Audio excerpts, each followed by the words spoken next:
বিশ্বকাপ প্রস্তুতির ব্যস্ততার মধ্যেও ব্রাজিল ফুটবল দলের অনুশীলন শিবিরে দেখা গেল এক ভিন্ন আবহ।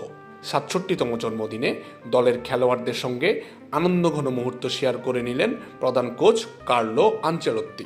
আর সেই উপলক্ষে তৈরি হয় এক বিরল আবেগঘন দৃশ্য।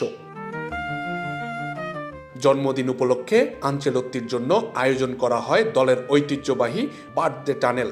সাধারণত এই মজার আয়োজনটি শুধু খেলোয়াড়দের জন্যই সংরক্ষিত রাখা হয়, তবে এবার ব্যতিক্রম ঘটিয়ে অংশ নেন দলের প্রধান কোচ নিজেই। দুই সারিতে দাঁড়িয়ে থাকা ফুটবলারদের মাঝখান দিয়ে দৌড়ে যাওয়ার সময় চলে হাসি ঠাট্টা আর বন্ধুত্বপূর্ণ খুনসুটি। Cool body spray, long lasting fragrance, get তবে পুরো ঘটনায় ফুটে ওঠে খেলোয়াড়দের শ্রদ্ধা ও ভালোবাসা।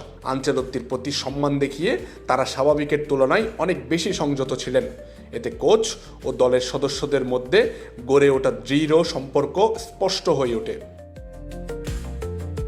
আধুনিক ফুটবলের তীব্র চাপ ও প্রত্যাশার মাঝে এমন মানবিক মুহূর্ত দলীয় বন্ধনকে আরও শক্তিশালী করে।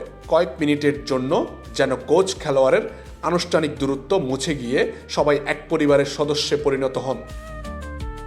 ১৯৫৯ সালের ১০ জুন ইতালির রেজিওলো শহরে জন্ম নেওয়া আনচেলত্তি প্রথমে একজন সফল মধ্যমাঠের খেলোয়াড় হিসেবে পরিচিতি পান। খেলোয়াড়ি জীবনে তিনি পারমা, রোমা ও মিলানের হয়ে মাঠ মাতিয়েছেন।